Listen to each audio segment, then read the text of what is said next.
All right, today we're going to bring our two shelves that we're going to actually set up with actually figures, and I'm going to add LED lights, but I just want to show you guys that they're very simple. You could get them any sizes, any colors.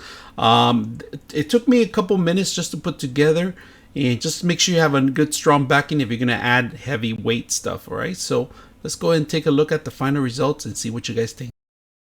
Check out the final results. Now, my recommendation is make sure you have a balance, just so you can make sure it's even on every side.